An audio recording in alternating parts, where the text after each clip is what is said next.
Olá, graça e paz com todos vocês, tudo bem? Eu espero que sim, comigo também, graças a Deus. Jean Ferrari aqui. Bom, no vídeo passado falamos ali sobre Apocalipse capítulo 1, né? A aparição então do Mestre em sua glória, alguma coisa sobre símbolos e números, e eu deixei com vocês um exercício, né, para estimular a sua imaginação, tentar olhar para aquela situação em que Paulo está vendo e visualizar aquilo. Eu acho que, né, eu considero uma das chaves para a gente conseguir compreender o Apocalipse. Eu começo por essa, né, do exercício da imaginação, que é algo que é simples, uma criança faz, né? Jesus, quando ensinava sobre o reino dos céus, ensinava através de parábolas, né? Como falando para crianças, como se estivesse falando com crianças, contando histórias, né? Com elementos reais e que contam sobre o reino. Bom, no vídeo de hoje, vou dar mais uma chave. Para mim, essa é a mais importante de todas, que é nada mais, nada menos que o escritor, o Espírito Santo, né? Quem inspirou todos os homens que escreveram a Bíblia a escrevê-la.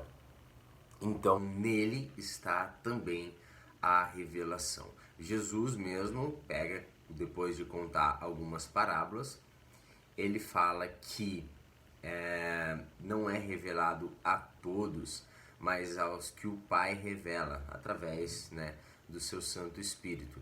Então, muita gente vai olhar para a Bíblia de uma forma literal, histórica, né, informativa, né, vai olhar como um texto comum. E se você olhar dessa forma e pegar tudo que está escrito, trazer para o literal, aí você vai ter uma grande complicação. Não é bem assim. Existem passagens desde o Antigo Testamento, desde o início da Bíblia, que são figurativas, tudo bem? Então a gente está vendo muito isso e vai ver ao longo do Apocalipse inteiro. Estamos falando do Apocalipse capítulo 2 e hoje vamos falar sobre as 7 cartas para as 7 igrejas. Eu falei no vídeo passado sobre o número, dentre todos os números, o número 7, que ele vai estar em evidência no livro todo. Bom, 7 igrejas que realmente existiram no tempo de João, e João escreveu para elas essas 7 igrejas. Isso é uma das formas de observar esse texto. Sim, literal, isso realmente aconteceu? Possivelmente sim, e sim, de fato, eram 7 igrejas. Mas, número 2, como podemos olhar essas 7 igrejas para o nosso tempo?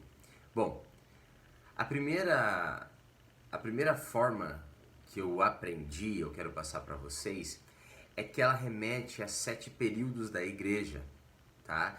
Então você vê características em cada período, né, em cada carta que remete-se a cada igreja, a igreja primitiva, depois né, a segunda igreja, a terceira igreja, até chegar na 7ª igreja, que somos nós, né? Alguns usam muito essa última carta, a Laodiceia, para falar da nossa geração, que é uma geração, né, então que não é quente e nem fria, é morna, né? Busca, mas não com uma intensidade tão alta.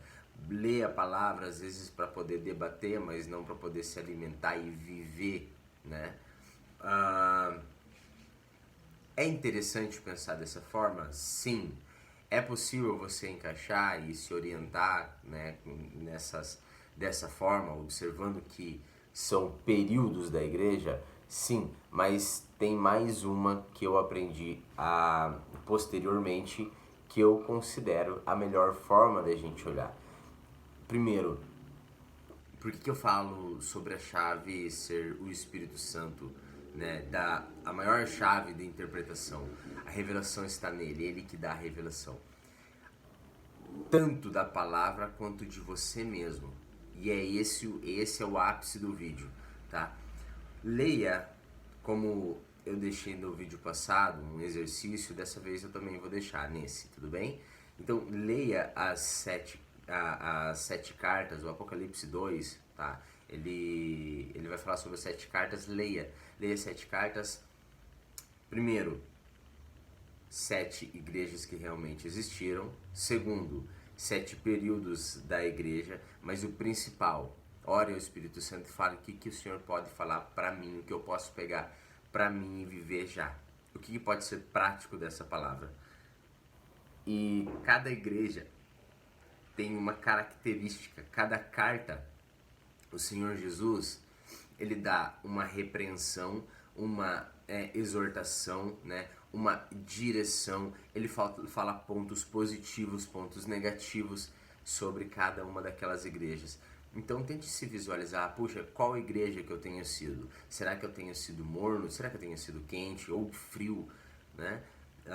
Será que eu tenho acertado? Será que eu tenho errado tanto? Será que eu posso melhorar? Então essas cartas são norteadoras para a vida de cada pessoa também, tá?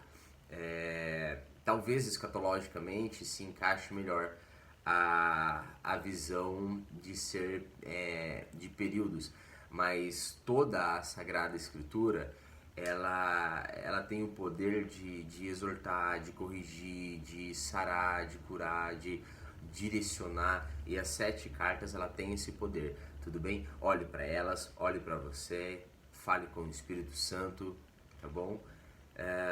E o vídeo hoje eu acho que vai ficar um pouquinho mais curto, e eu creio que se você fizer esse exercício falando com o Espírito Santo, olhando para 7 cartas, talvez você se identifique com alguma delas ou com coisas de uma, coisas de outra, e então você vai se conhecer um pouquinho mais. Amém? Que a graça e a paz do nosso Senhor esteja com cada um de vocês. Ei, não esquece, compartilha esse vídeo, dá o like, comenta, tá bom? Sua participação é importante nesse canal.